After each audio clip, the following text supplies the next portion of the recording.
The Square Ball Podcast. Welcome to the show that's brought to you along with Levi's Solicitors, who will give you not only a 10% discount on your legal fees, but a 15% discount on conveyancing and probate and wills. Correct. Well done, Michael. That offer is in place until the end of January 2023. Head to levisolicitors.co.uk/the square ball to check that out. I'm Dan Moylan. Hello. With me is Michael Normanton, who you've just seen and heard from then, and Daniel Chapman as well, our friend Moscow White. Nice shirt, by the way. Who you simply cannot miss. If you are on the audio version, I do urge you to head across to YouTube and just look at Moscow's shirt. It's a symphony of things. It's confusing. Yeah, there's a big Maradona here. I have to work out my left and right when I'm looking. And then there's sort of a blue, like a chessboard here. The Italian club badge. And do you want to read the scores off my back? Actually, they're on this side, so you'll have to come all the way around and read them into that microphone. And try not to wreck the studio. This is a bit of an interruption to normal service, but I'm there, so you can use that mic. And Okay, yeah, Premier Division, it's Scottish Premier clearly because it's Hearts 0, Dundee 0. Great game. You got Brighton 2, Hull 0. Who's in goal for Brighton? Mark Beanie. Bamba? No, the first name. Digweed. Isn't it Digweed? I can't see. Oh yes, it is. Perry sorry, Digweed. Yeah. Perry Yeah, sorry, I'm Digweed. looking at the wrong. Team. You never thought Perry Digweed and Diego Maradona on the same shirt? No, you didn't. And then What's you the other got one? Crew 2, Tranmere 2. That's probably a good crew team. I mean, it's hard to read. But it's It's printed down here as well. I feel like we should get on with the show, maybe. Right, I'm just going to see who was playing for crew. No, it's only got Brighton versus Hull. This is the 15th of December edition of the World Cup Diary, the penultimate edition of this. Quick reminder then, so our last posting day, because the postal strike's like 14th, 15th in the UK, will be tomorrow, won't it? So which is the 16th. Yeah, so if you want anything getting to you before Christmas, we can't guarantee it either, because we don't know what will happen once we send it off. It's a gamble. It But is it's part of the joy of Christmas is will things arrive or they not? Will your children be happy or sad? But you will if you order the calendar in time for tomorrow, our 2023 charity calendar. We've got about 100 left, haven't we, out of all of them that we got? So we're down to the bare bones now, so get it quickly if you want it. We'll stick it in the post for you tomorrow. It will arrive before 2023. It will. I mean, that's all you need. Yeah, and I mean even if it arrives early 2023. Yeah, the whole first month you get value out of it, and even if not, it's just a load of pictures, isn't it? So you can look at them anytime. And all the profits of that go to the Leeds Cancer Centre. On with the show then. World Cup. Before you do, my shirt, back to that, the whole team who lost to Brighton included Ken Dimanche. Oh, there you go. So Ken Dimanche and Maradona united at last, and Andy Payton up front for Hull. Because Ken Dimanche and Maradona could have been potentially united at Ellen Road in the 1980s. They could have been teammates if Bill Fotherby had pulled that one off, but sadly not. As it stands, there's a new Argentinian hero in town, segueing neatly and seamlessly into the World Cup in the semi-finals. Croatia 0, Argentina 3, wasn't it? And 2-0 to France in the other fixture against Morocco. Semi-finals were a bit boring almost, weren't they? In that they kind of went to form. Morocco gave France a good run for the money, but my interest levels in that second semi-final waned tremendously because I missed the first 5 or 10 minutes, realised it was 1-0 to France, and I went, well, that's over then. It was a great game. It was not over because that's what everyone thought. Everyone went, that'll probably be that. But I think I felt almost as disappointed with Morocco going out as I did England, to be honest, having watched that. Because they were so good in it. And there was one run in the second half where I was just the whole time you're going, shoot, just put it, just please shoot, for God's sake. And you could see his teammate was obviously doing the same thing as well after the run had ended. So I felt bad for him. Yeah, I mean, because France weren't any good. Returning back to the statistical stuff that we laughed at on the way into the quarterfinals, I think it was Moscow, wasn't it? I mean, I don't remember laughing. Well, we were pissing our pants positively. It was nonsense, wasn't it? I mean, a number of them didn't it give Croatia like a 4% chance of getting to the semi-finals, and what did they do? Yeah, I think it was something like a 4% chance of winning. It was a load of absolute rubbish. But either way, these games did actually go to the expected form, which were basically 2/3 in favour of those that won, Argentina and France. It's the final that a number of people will want. It's Messi versus Mbappe. They're both PSG.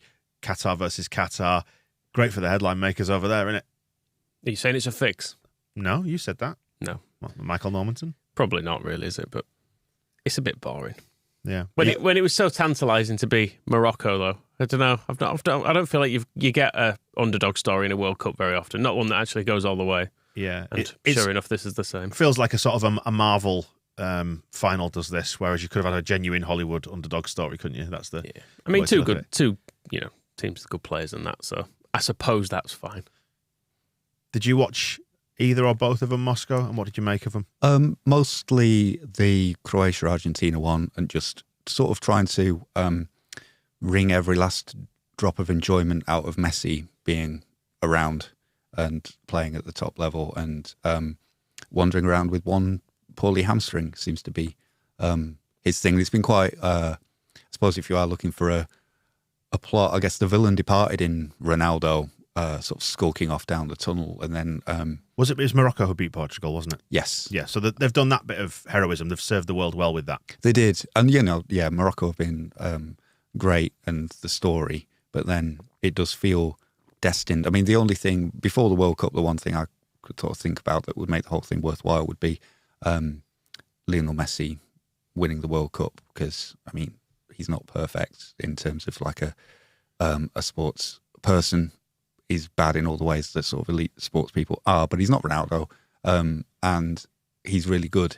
I think the way he's playing as well, and the way that Argentina are kind of, I think there's a lesson there. Part of it is a moral lesson to Ronaldo of like, instead of just standing up front moaning at all these players who aren't as good as you are for not giving you tap-ins so that you can secure your status as the GOAT through pure stats, how about you adapt to playing in a way that will serve a team who also, I mean, a lot of the Argentina players are not as good as Messi. Someone pointed out that in the group stages, it was like Messi trying to play 1-2s with players who just can't give him the ball back, but he's managed to find a way of playing to serve them. The Alvarez goal that everybody was cooing over Messi's assist for, Ronaldo, if he wouldn't have got to that situation. He wouldn't have taken on Guardiola. But if he had and got to that situation, he would have blasted and tried to score himself. Messi sets up somebody else. So there's a beauty there, and I hope he wins it. And Bielsa, I guess, will be happy as well. And Becchio. Of course. And Fede Persone. Yes, Fede Persone. So there's a lot of, whereas Pierre Laurent and what other French players have Leeds had? Felic Eric, I think. Doesn't count. The Willie Mackay ones. There were some then. Oh, yeah, or Lamine Sacco. I mean, he was French, Senegalese, wasn't he? But sort of French. He's the player that immediately springs to mind when you think of that crop of players. But it was Kamara. Didier Domi. Was he Cameroon? It's all the countries that France basically colonised. They all spoke French. It was very confusing. Yeah, and they were all playing in France as well at the time when they arrived. Yeah, so those links exist, but they're not quite as strong as our Argentinian connection. And just think how many of the fans of Rosario / Leeds, Newell's Old Boys / Leeds would be happy about this. So, happy for some dancing on the streets of Rosario, and Messi himself being a Newell's Old Boys. That's where it all began. So lots of reasons to root for that. And Croatia versus Morocco, Saturday, 3:00 the big one. UK time. They met in the groups and it finished 0-0. So they've already met once in this tournament and they weren't asked. I mean, no one's asked. But I'm guessing, I'm kind of pleased that some of Morocco's very obviously injured players can just have a rest for this one and won't feel the need. Because Saiss looked like the most injured man to ever step on a football pitch yesterday. There was one bit where Giroud, who I don't think has ever been quick and is now in his mid-30s, absolutely just burned away from him like he was Mbappe. And I thought, I think you're definitely too injured to be on this pitch. So I felt a bit sorry for him. And there'll be a lot of Moroccan fans there as well, and be a chance for them to salute their heroes because they've made it a far more interesting tournament by getting to where they have done as well. It's a chance to get the bronze medal as well. It does exist. It is, we kind of sneer at the third place playoff a bit, but I guess if you've never been to a World Cup final before or got as far as the semi-final before, you'd quite like to finish third rather than fourth. It is a bit of status. Beat another team on the way through. I just opened the Wikipedia page for Romain Saiss, and he's called Romain Ghanem Saiss. He's got one more middle name. Can you guess what it is? Romain. You won't. It's Paul. Right. Unusual. After Rahubka. I mean, he's 32, but maybe Madeley. So is that what you've kind of defaulted to then, Moscow? It's Argentina, you're going for the win? Yes, I wanted that from the start, so I would like that to happen. France have won it recently. Someone else's turn, is And it? Mbappe can win it again if he wants, can't he? Well, exactly. He's got plenty of time, so it's that's not a problem. Yeah, I think I'd want Argentina to win as well. Just to mix it up a bit. Yeah, I think I'd like to see Messi win it. I think I'm the same as Moscow. I think he's been such good fun to watch. He has been the best footballer of my life. So He's given me. I mean, even as a thank you for those European Cup finals against Scum, where he absolutely just tore them to pieces on his own, which were fantastic. And it was funny. I remember one of the podcasts we did ages ago. We were talking about whether England would win, and you, for some reason, Michael, said it would be nice for Harry Kane to win it because he's 29 now. And I remember later I was thinking, why do I give a fuck if Harry Kane? No, I was more saying that I think now's a good time to win it because he's the obvious best striker we've got, and there's not anyone better. So by the next World Cup, he will be older, therefore less likely to win it. Right. Sorry, I thought I wasn't on a personal level. You were all like, I really hope Harry Kane gets a World Cup winners' medal. I honestly can't think of a time, especially after the goal that was should have been ruled out the other week. Yeah.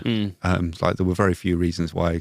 And also, I was, so I misunderstood it and was thinking about it later. But I was trying to picture Harry Kane lifting the World Cup. It'd just be boring, wouldn't it? You would, if England had won it, you'd want Harry Kane. You'd have to take him aside and say, look, let Grealish lift the trophy because we want to enjoy this.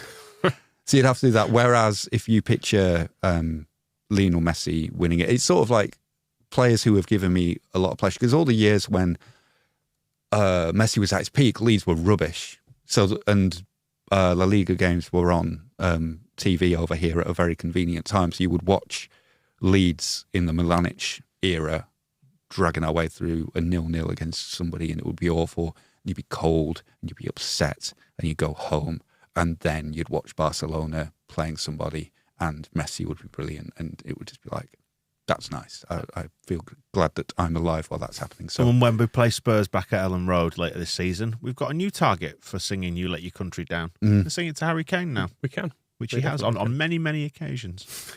Harry Kane's done the old turning up injured to play before, hasn't he? I'm sure he's done that. He did that for England. Did he have a full World Cup with England where he was basically injured? Well, it was the European Championships, wasn't it, where he spent the group stages just wandering around looking hobbled.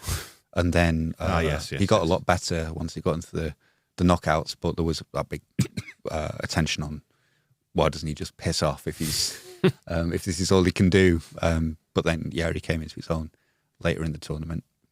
And I jest, of course, as well. He's done very well for England, Harry Kane. He will end up being the top scorer and all that sort of stuff. But if he hadn't let his country down so badly, he already would be. Yeah, he'd have another one. Yeah, very true. Very true. Somebody else should have taken that. I know you were talking about it on the other day, but the one thing that didn't come up where it's like, where should he have hit it? Where should he have put it? Somebody else should have taken it. Don't take two in a game. It would have put all the psychology onto Hugo Lloris. Surprise him. Give it to Pickford. The last thing he would expect, because he's been in that comfort zone where he's like, I think I know what Harry Kane's going to do, and then he got beaten. Is that right? He's not going to beat me twice. Pickford, you don't know what's going to happen, do you? But Kane's never going to give that ball away, is he? He's never going to stand it, because there is a subtext there, which is, I don't fancy this, which then brings about questions about Kane, doesn't it? Because if the other person then misses, then everyone goes, well, why didn't Harry Kane take it? He's a penalty taker, he's a bottler. He'd already scored one. I think people would have understood that he's already taken one. And he's already taken one against his club goalkeeper, and the whole thing's just got too much psychology mixed up in it. I think nobody would have said anything if it had gone in. Well, that is obviously true. They would have said, well done, Harry Kane, you are England's hero, until we got lost in the semis to Morocco.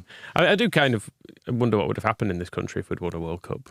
I feel like it, given people in Box Park are throwing full pints when we're scoring a fifth against Iran in a group stage, you think? Which is bullshit, though, isn't it? That's it's ridiculous. Completely performative, because they know they're being filmed now. You think, where did they go with it after if we win a World Cup? £6 a pint or whatever in London. Ridiculous. Probably more than £6. Yeah. We have got a World Cup coming up in the summer, Women's World Cup. Yeah. So we might find out. That's not got the same pint throwing, though, has it? Generally. Could go and ruin it for everybody who's Should we bring it in? Managing to build a more palatable football culture. Just go in and start lobbing pints at people. Moscow, I'm going to buy you some fireworks, and I want you to insert them into your Insert them orify. into your anus and really bring it home for those girls. It's what they all want. Wow. Oh, what an image. Jesus. Final thought on the World Cup was I couldn't help but watch those semi-finals and thought, yeah, if England had got past France, we would have been in with a real shout there. I genuinely don't think there's been anyone that good in this tournament. Yeah. France have just been sort of consistent, haven't they, really, more than anything? They've got quality players in there and they just wait for them to do something good. But yeah. The rest has not been that great. But anyway, nearly done and dusted now. We'll do a final reflection on the World Cup. You're going on a holiday next week, Michael, so you won't be here for that. Absolute fucking monster. Sounds like. It's quietest time of the season. It's perfect time for it.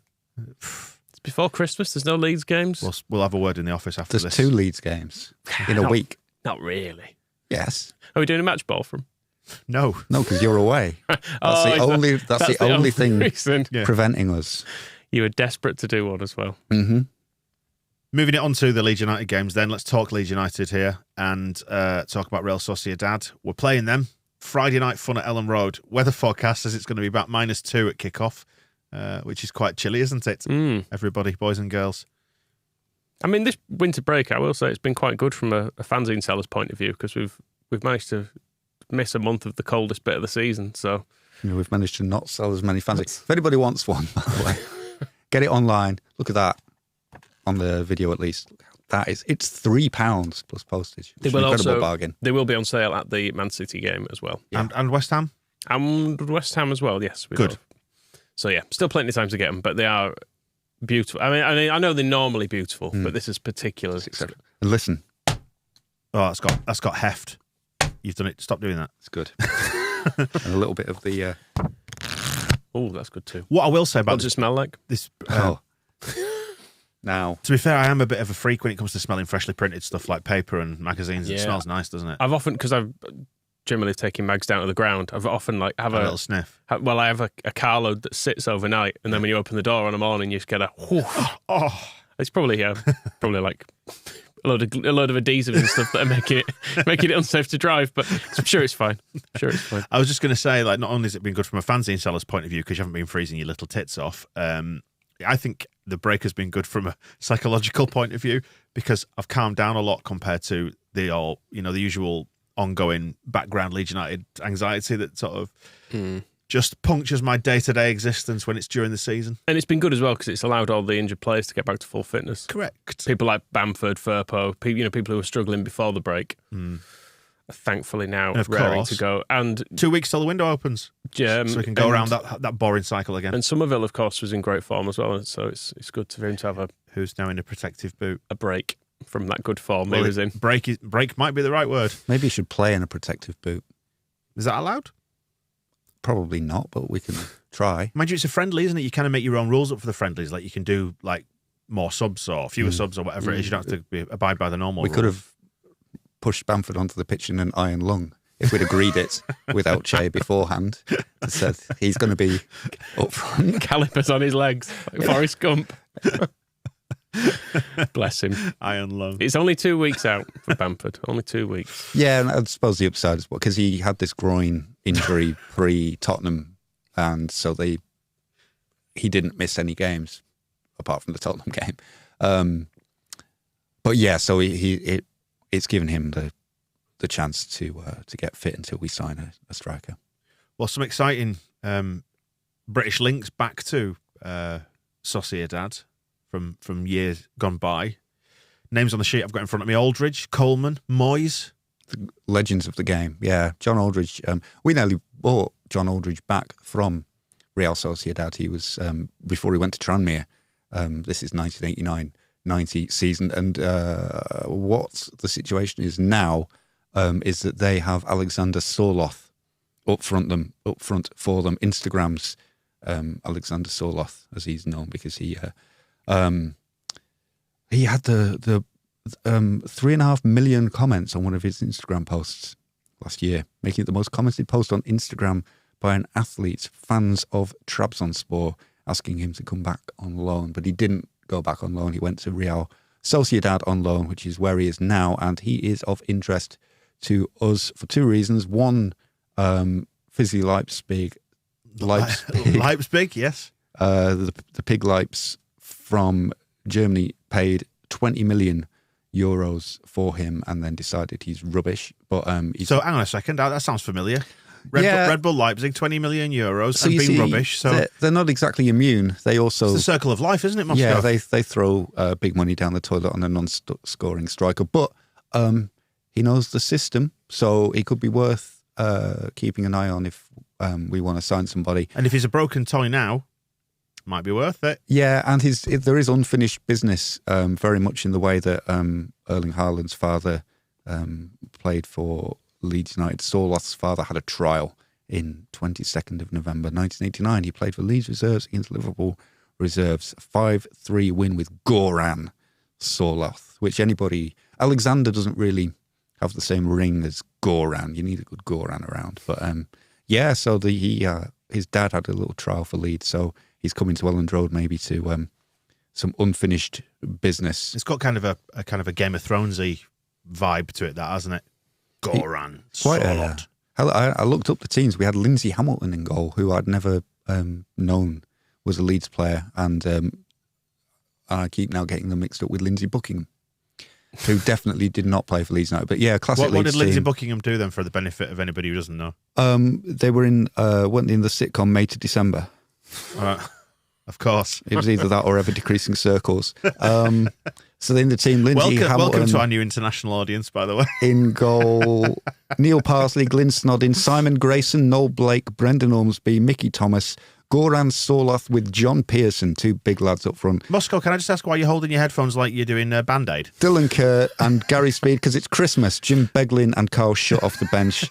There was the Liverpool team, sadly devoid of Steve Nicol, but Gary Ablett, who's obviously was probably a little bit concerned about the flammability of his wife's hair while he was in Leeds playing this match, was in the team along with Gary Gillespie, Mark Bracken in goal, Nicky Tanner, Barry Jones, Jim Majorton, playing for Liverpool, Charles Boyd, Steve McMahon, who sure can rap.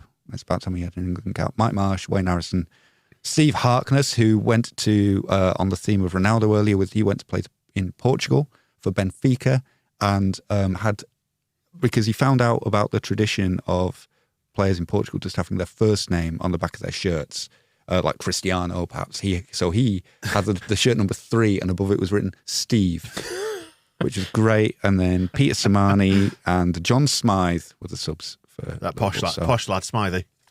So that's all interesting, I hope. And obviously Diego Llorente. Well, yeah, I think is the other obvious link there, isn't it? It's we're playing for the finger that he chopped off. The Sociedad was where Moyes did his bit of Spanish at the press conference as well, wasn't he? Where he said, "I have seen taken training uno dos times." It was I'm paraphrasing, but it was as bad as that, wasn't it? It's like when you're on holiday, don't speak the language. It was all English, apart from the words 1 and 2. When you're on holiday and you've got the menu in front of you. I will have dos cervezas, por favor. It wasn't even cervezas, it was dos beers. All right. Oh, dear me. It'd be interesting to see how this one shapes up, apart from being cold. I mean, Elland Road is like colder than anywhere else. It seems to have its own little, like the opposite of whatever a heat island is. It goes the other way. Yeah, it's quite interesting that they've announced that open training session for next Tuesday evening. Isn't it 5 p.m? You can go down and watch them train. Is that the kids Elland thing? Road. Or? Yeah, and I mean, do that in summer. Jesus. I mean, I know obviously the Copcat will be in his element, but I don't know about anybody else. Still, I was a bit confused because it advertised 360-degree photo booths, and Rob, that sounds warm, who sometimes is in this chair, has to explain to me that that's not a picture of the back of your head. Like you can, it sort of rotates around you and you rotate with it. It's not just like a 3D mapping. That's what the back of your head looks like. A really good, like a really good hairdresser might offer. Yeah, exactly. I couldn't work out what that was until he filled me in. So that's going to be there. So there's all kinds of, and it's all for charity, isn't it? It's for the Pulse, Your Old Pals. Yeah, so it's the Cash for Kids charity, isn't it? They raise money, get together. They get basically unwrapped presents and raise cash to go towards these things for kids who otherwise wouldn't get stuff in the run up to Christmas. Is the charity? Yeah, and there's a lot of them go to hospitals and places, don't they? Which after this training session in fucking Baltic conditions. There might be 100 kids with hypothermia in. It's. I will say genuinely, Jimmy's. because when I was back on the radio, we did raise money for this in the run up to Christmas, and it is a brilliant charity. And you speak to some of the parents, like who it affects, and it's one of those play it, at peak time on the radio, and you end up crying listening to it, sort of thing. Really emotive stuff. So, Yeah. so good. And they've donated 30 grand as well, haven't they? The players. They have towards that, which is very, very fine good. young men. Yeah. Each and every one of them. So, so nice one. Very good. But the Sociedad game, I don't think is helping anybody. there's no generosity there. Right, let's make predictions now. What's going to go wrong in that game? Is it an injury for someone? Is it going to be too cold? Is somebody going to slip over on the ice? Fully frozen pitch. People skidding around on it. They've not put the heating on. Although does the new pitch blow hot air underneath it? Is that the way the heating works there? I seem to remember something about you Yes. looked into all the technology of it. So if you trick the pitch into thinking it's constantly summer, don't you, by blowing, circulating hot air like underneath it. 17-degree heat or whatever. I don't.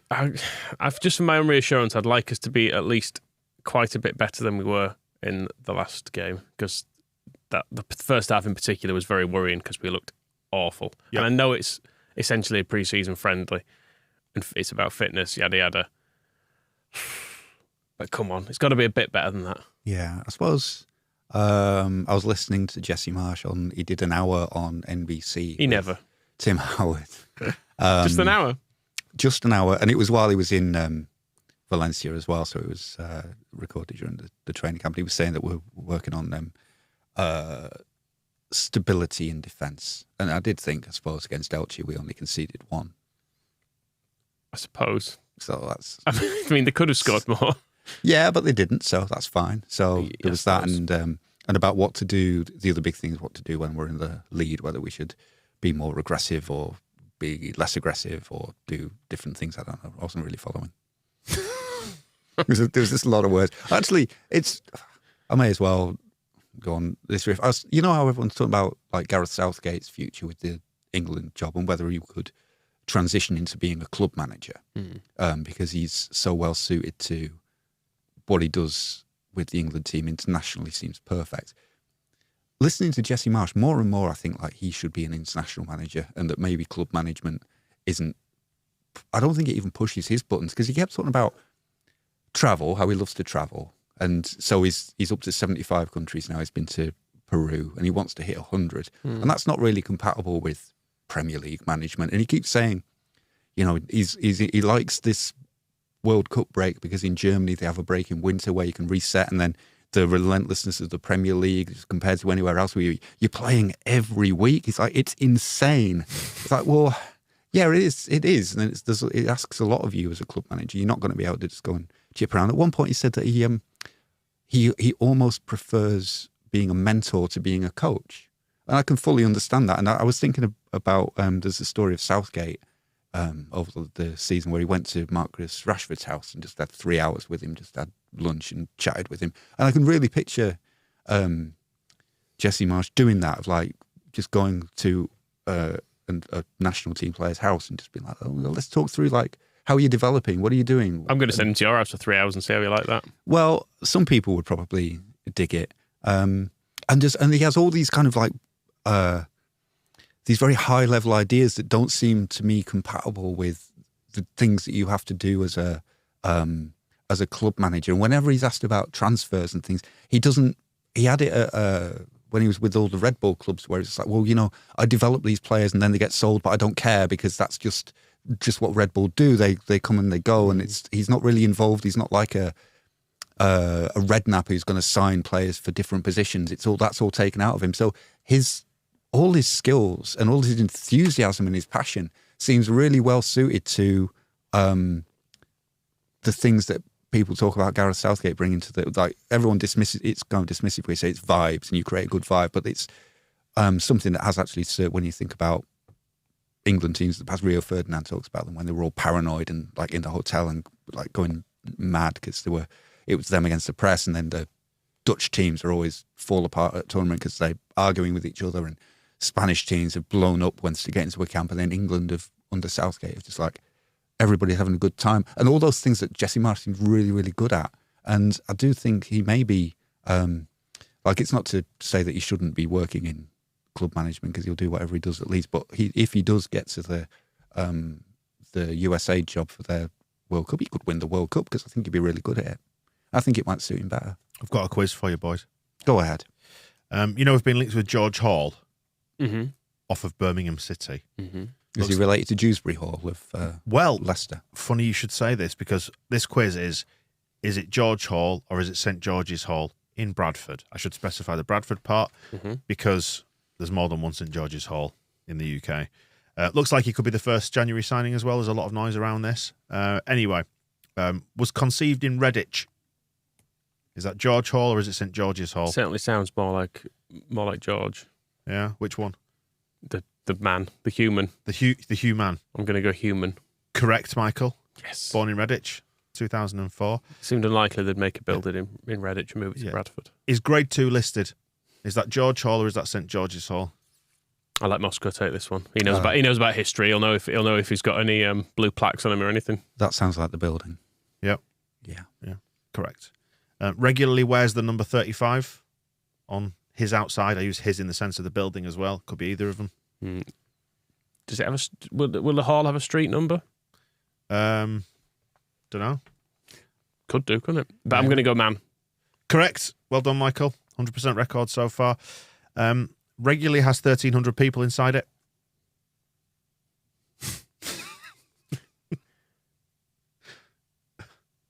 We're going to go the Bradford Hall. Correct, Michael. Well done. Yeah. Going well so far, this. Father called Henry.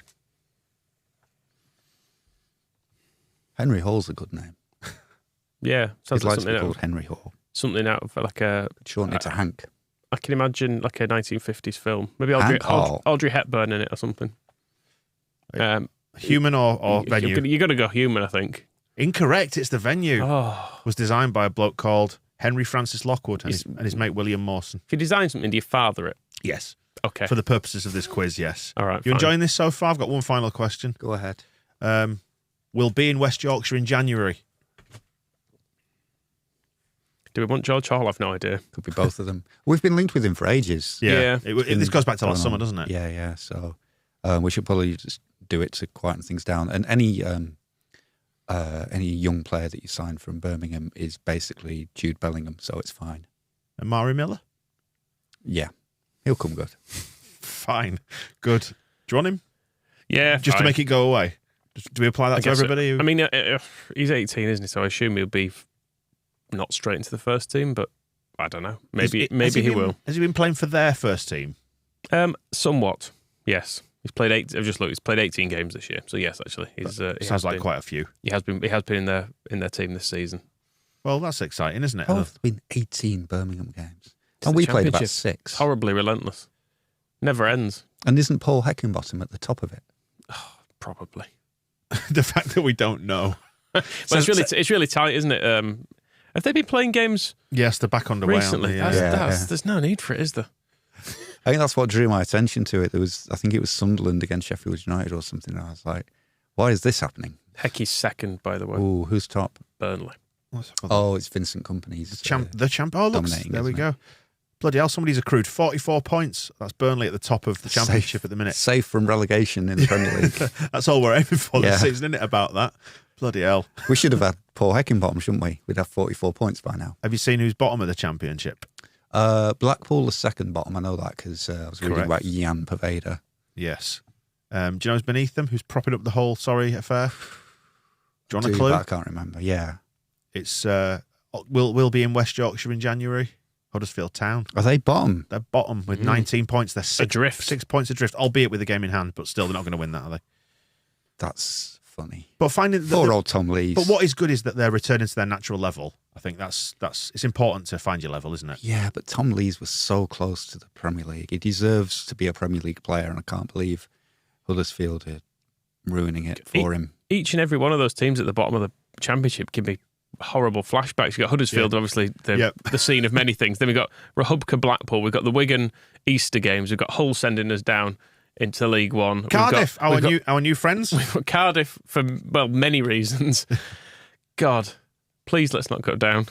And then Stoke above that. Stoke was good though because that reminds me of Bielsa's. That makes me sad now as well. Yeah. As I explained the other day, watching Click's goal in that and thinking, Oh, no. So you're pining for lost love there. Above them, Rotherham. That just says it all, doesn't it? That's the worst. Steve Evans in a sombrero. And kind of, this is leaping back to what I was wittering about before, but if Jesse Marsh, if we'd gone down last season, we're talking about him staying and managing us in the Championship to bring us up. And if he thinks the Premier League is a bad schedule, an insane fixture list, I think he probably would have never mind like a national team job. He would have retired after 10 games in the Championship because it's horrible. Do you think he was celebrating the FA Cup draw, getting to go to another country? And tick another one off. Well, Yes. he was in. He's been to Wrexham because he had a Wrexham of course he lager did. hat on, didn't he? I assume that was in Wrexham. Yes, he was. Yeah, he was I don't know why he was at the brewery. It'd be odd wasn't to have a Wrexham brewery not in Wrexham. Yeah, but the hat can travel, Yeah, correct. so they could have brought the hat to Jesse. But the hat's origin story is probably more than likely overwhelmingly Wrexham. Yeah, but to tick the country off, I mean, he would have to go to Wrexham to. So he's been to Wales. Is basically what I'm saying. Well, we did that though, didn't we? On the charity walk, that was internet. We crossed an international boundary. we? Did. Did you? Is the next one going to be from Peru? No. Could be in Peru. Seems more challenging. Probably a bit more scenic, though. I will say Wales as a whole, I think, is a beautiful country. The bit we were in, not so much. I mean, I am prepared to blame that on Ellesmere Port though. Yeah, we weren't in Wales for very long, and it was pretty grim. I mean, the majority of the bit that we were in Wales, we was walking past an Asda. There's Asdas everywhere. I don't know if you know. Loads of those. I wouldn't travel for that, but yeah, for the Wrexham beer, maybe it's worth a go. Definitely. Mateus Cunha, still noise around that. Another one of the unicorns from the Rodrigo de Paul summer. Should we have him still? I think verdict last time was just to make it go away, even though he's not a proper number 9 and can't score. Yes, fine. He can be in charge of George The Hall. bigger question here is, are you looking forward to the transfer window opening again? I'm really not. I just want it all to go away now. I want us to just do a bit of swift business, and then that'd be the end of it. Just buy a left back, buy a striker, and then everyone can just calm down and shut up. I've just got this awful feeling about, I don't know, like if nothing happens in January, we've seen it before, haven't we? Every previous bloody window, the rising sort of tension and anxiety that surrounds it, we don't get what we need, and therefore it kind of poisons the whole of the remaining part of the season as we labour on towards a 17th place finish or whatever. I'm looking forward to it. It'll be good to be back. Or, alternatively, they go out and just do what needs to be done in some capacity, and we go, oh, okay, we can look forward to this a bit more. But it feels like faith in that is not very high at the minute. What's Jesse been saying about where they are with transfers? He just sort of, from what I can see, he kind of skirts around it and says that they're having conversations. They're continuing from the summer, but Don't think he cares. he's not bothered. No. Is he enjoying himself, do you think? He keeps on this. He kept telling Tim Howard that he loves this team. I love my team. I love these players. I love these guys. So I don't know if, he says it to try and convince us or convince himself. No, I love them. Matches click. Gives me a death stare every morning. I just love that guy. Well, he's, it's kind of, I won't rub it on, but that thing of, the players who were there are the ones he worries about, and other managers as well do it as well. The ones who are here are the ones that, since directors of football have been more of a thing, coaches tend to be just more like, I just coach the players who are here. Yeah. And then if Victor comes, but he does generally tell us, and I think he might, because he does say, he said before, we were having a meeting in a couple of weeks about targets and going through which players. So he will let us know, but I didn't hear anything particularly about transfers. Tim Howard, one of Tim Howard's questions to him was, Jesse, you're a great husband and a fantastic father and a wonderful coach, but what do you do for yourself? So it wasn't exactly the most holding him to account on Leeds' transfer business. It was very much just like, how did you get so much out of Tyler Adams for Leeds this season? Jesse, why are you so handsome? Yeah, exactly. Well, they actually ended on that note. I mean, to be fair to Tim Howard, that was the last question he asked him. So I'm going to leave you with an easy one. And then Jesse was saying to him, he says, I don't watch you so much on, now you're on NBC and I'm over here, but you're looking great, man. You look great, bro. And he's like, no, you look great too, Jesse. Reminding me of season 1 of the documentary. Andre Radrizzani is a very tall, handsome man, and he's doing brilliant things with Leeds. Yeah, so what does he do for himself? How did he answer it? I can't remember. I was kind of just chuckling about the way it was phrased, I think. He likes cheese and wine. We know that. Again, this is one of the things that made me think he's not cut out for not cut out for club manager, but he would be happier if he wasn't, because he said travel. Again, it's like the thing he loves is travel. It's like, well, you're not going to be able to. When are you going to travel? You've got one afternoon where you're going Wrexham. Yeah, exactly. Whereas if as an international manager, even just going to if it's the USA, going to MLS stadiums, going to Europe to watch players, going to different countries to watch different players and seeing and sampling different football. He kept saying as well, this is funny. He made me laugh a lot. There's a point in it where he's talking about how he has travel has made him more familiar with different football cultures. And I think Tim Howard laughed at this as if he was joking, but he was deadly serious. He was like, no other coach in the Premier League has managed in 5 countries. Pep Guardiola's managed in 3. I've managed in 5. And Tim Howard's like, that's a good one. He's like, no, Pep's managed in 3. I've done 5. And I was trying to work out what the 5 were, and then I realised the 5th is because he did a year, which by his own admission, he was absolutely terrible at Montreal Impact. So when he's like, I have this great understanding of different football cultures around the world. I've coached in Germany, Austria, USA, England, and Canada. And with all due respect to our Canadian brothers and sisters and friends, are we going in Canada again after you slagged them off, Michael? I'm not sure. I didn't slag them off. I'm not sure Pep Guardiola's there is like, God, the one thing I regret is just that I'm not steeped in the football culture of Canada. I really needed a year in Montreal. What have you got against our Moose fondling cousins? What is it? What's the problem with them? I'm not. It's directly to him. I'd happily go and immerse myself in the football culture of Canada. Where was the song "Blame Canada" from? Was that South Park? South Park, yeah. Oh, excellent. Right. Well, have we I feel like I'm exhausted our Canada chat there? Do we need I feel to like go I'm in now more? trying to disprove Jesse and find a Premier League manager who's done more games with the kid. Marco Silva's had a lot of clubs. Surely he's. The other thing he said that was genuinely, I mean, it's all genuinely interesting. But he said that there was a Premier League, like a league managers call, and they said that for the first time ever, television viewers outside of the Premier League, outside England, are higher numbers than inside. And he said apparently there's been a 37% increase in viewership in the USA, and the Premier League people on this managers call were all looking at Jesse Marsh and going, they're basically all watching Leeds. So apparently 37% increase in viewership in the USA.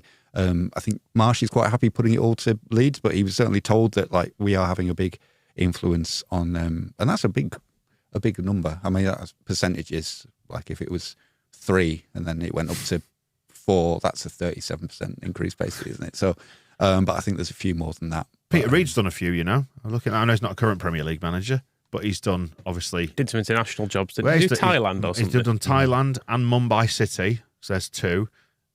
Obviously jobs in England, and then Sunderland, which is as we know, a different country. Oh, obviously, yes. So that's 4. Does that wrap it up for today then for the World Cup diary? Back on Monday, you and I will be Moscow because we care about this show. Well, you'll be in Moscow, be writing match report after match report for the Sociedad game, won't you? Yes. Good. And? Good. I might just stop at 1. Unless I make another one up. Are you going to go see any sort of re-season friendlies in Mallorca when you're out there?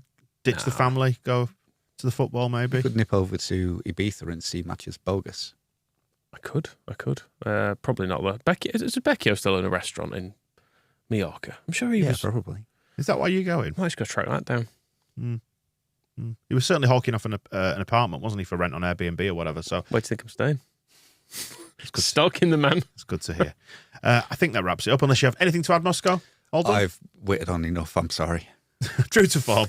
Michael? I think we've been some good stuff about Leeds United trialists of the 1980s there. Definitely. Including one called Lindsay.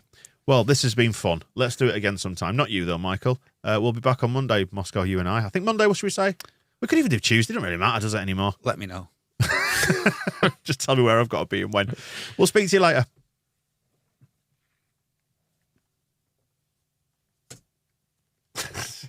The Square Ball Podcast.